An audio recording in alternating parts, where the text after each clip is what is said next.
السلام علیکم، کیا حال ہیں؟ خیریت سے ہیں سب؟ میں عمر خرم ایک اور ویڈیو میں آپ کی خدمت میں حاضر ہوں۔ دوستو، آج کا ہمارا ٹاپک ایک اور بہت منفرد اور بہت ہی امپورٹنٹ ٹاپک ہے اور بہت عام ٹاپک ہے۔ آپ نے بھی اس میں پڑھا ہوگا، سنا ہوگا۔ ہمارا آج کے ٹاپک کا جو انتخاب ہے وہ ہے اسلامک فائنینس۔ اسلامک فائنینس کو لے کے بہت ساری معلومات، بہت ساری لٹریچر، بہت سارے کورسز مارکیٹ میں موجود ہیں اور بہت ساری چیزوں میں اس میں تحقیق بھی ہے۔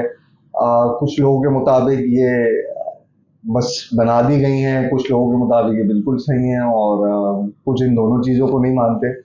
تو بہرحال جو چیز اس وقت موجود ہے دنیا میں علم کے اعتبار سے ہم اس پہ بات کرتے ہیں۔ اسلام میں جو فائنینس، ٹرانزیکشنز، بینکاری اور اس حوالے سے جو قانون ہیں، پرنسپلز ہیں، ہم اس پہ بات کریں گے۔ تو اگر اس پہ ہی خالصتاً بات کریں تو اسلام کا یا شریعت کا جو پرنسپل ہے وہ مالی لین دین میں سماجی انصاف پسندی اور اخلاقی طرز کو فروغ دیتا ہے۔ صرف یہ ایک بنیاد ہے جس پہ پورا شرعی نظام، اسلامی فائنینشیل نظام ہے کہ وہ سماجی انصاف اور انصاف پسندی اور اخلاقی طرز کو فروغ دینے کے لیے جو بھی ٹرانزیکشن کی جائے گی وہ اسلامی زمرے میں آئے گی۔ اب اس میں مزید جو اس کی شاخیں ہیں، اگر ہم اس پہ تھوڑی سی بات کر لیں تو اس میں سب سے بنیادی چیز جو ہوتی ہے وہ ہوتی ہے پروہیبیشن آف انٹرسٹ، یعنی کہ کسی بھی لین دین کے اندر سود کا عنصر موجود نہ ہو۔ اچھا، اب سود کو سمجھنا ایک وہ بہت بڑا ٹاپک ہے۔ سود کی 72 قسم کی قسمیں ہیں۔ سود صرف پیسوں میں نہیں ہوتا، انسانی عمل دخل میں بہت چیزیں سودی زمرے میں آتی ہیں۔ بہرحال ابھی ہمارا وہ ٹاپک نہیں ہے، ہم انشاءاللہ اس کو پھر کسی اور ٹاپک میں کور کریں گے۔ اگر ہم ابھی صرف بنیادی طور پہ بات کریں تو سب سے بنیادی چیز ہے سودی لین دین سے منع فرمایا ہے، جس میں رسک شیئرنگ یا پروفٹ شیئرنگ کا عمل ہونا چاہیے۔ ایک سب سے بنیادی چیز تو یہ ہے۔ دوسری چیز رسک شیئرنگ ہونی چاہیے۔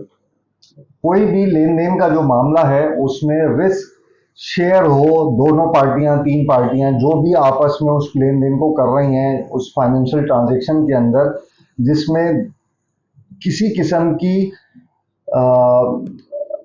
کوئی چیز چھپائی نہ جا رہی ہو اور جو بھی اس کا رسک یا پروفٹ ہے وہ سامنے رکھا جا رہا ہو۔ یہ دوسری بڑی کام کی چیز ہے۔ تیسری چیز، آپ کے کسی بھی مالی لین دین میں اس کی کوئی نہ کوئی اس کے پیچھے عملی شکل ہونی چاہیے، چاہے اثاثوں کی صورت میں یا سروس کی صورت میں، گارنٹیز کی صورت میں نہیں ہوتی۔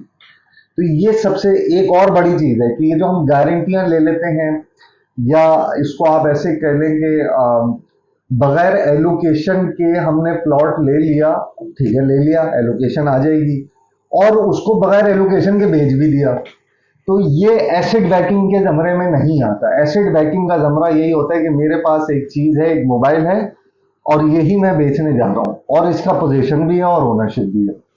تو ایسڈ بیکنگ یہ تیسری چیز ہے۔ اس کے بعد چوتھی چیز جو ہے وہ ہے ایتھیکل انویسٹمنٹ، یعنی کہ ان تمام ایونیوز میں انویسٹمنٹ ہو جو کہ دین اسلام میں جن کی اجازت ہے یا شریعت جن کی اجازت دیتا ہے۔ جن میں اجازت نہیں دیتا ان میں انویسٹمنٹ نہ ہو۔ مثال کے طور پہ کسی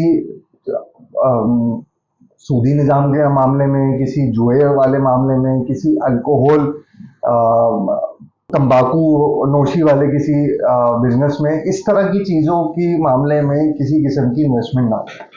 تو الحمدللہ ہم جس معاشرے میں ہیں ان میں ان چیزوں کو ہم ویسے بھی خیال رکھتے ہیں۔ اور پانچویں چیز جو ہوتی ہے وہ گورننس کہلاتی ہے، یعنی کہ آپ کی سماجی اور اخلاقی جو ذمہ داری کے نیموں کو پورا کرے وہ ٹرانزیکشن، یعنی کہ کسی ایک کے لیے فائدہ مند نہ ہو اور کسی دوسرے کے لیے نقصان دہ نہ ہو، چاہے وہ حکومت کی طرف سے ہو، چاہے وہ دو پارٹیز آپس میں کرتی ہوں۔ تو یہ 4-5 چیزیں ہیں جو اسلامی فائنینس کے زمرے میں، جس کو ہم کہتے ہیں کہ اگر کوئی فائنینشیل ٹرانزیکشن ہو رہی ہے اور وہ شریعت کے مطابق ہو رہی ہے تو اس میں یہ 5 بنیادی چیزوں کا ہونا بڑا ضروری ہے۔ اور پھر اسی حوالے سے ہماری موجودہ نظام میں مختلف آپشنز ہیں، جیسے سکوک کے نام سے انسٹرومنٹس ہیں ہمارے پاس، شریعہ کمپلائنٹ میوچل فنڈ ہیں، اسلامک بینکنگ کی سروسز ہیں، اور بہت سارے پھر دوسرے آپشنز ہمارے پاس موجود ہیں۔ تو دوستو اسلامی فائنینس ایک بہت بڑا شعبہ ہے، ایک بہت بڑا سسٹم ہے جس کے اندر یہ ساری ٹرانزیکشنز کا لین دین ہوتا ہے۔ انشاءاللہ اس پہ مزید تفصیل اور حوالوں سے بات کریں گے، اور ہم کوشش کریں گے کہ ہمارے ساتھ اس موضوع پہ کچھ سبجیکٹ میٹر ایکسپرٹس بھی ہم جن کو مدعو کر سکیں، دعوت میں بلا سکیں، اور آپ کی خدمت میں ان سے بھی کانٹینٹ کو پیش کروا سکیں۔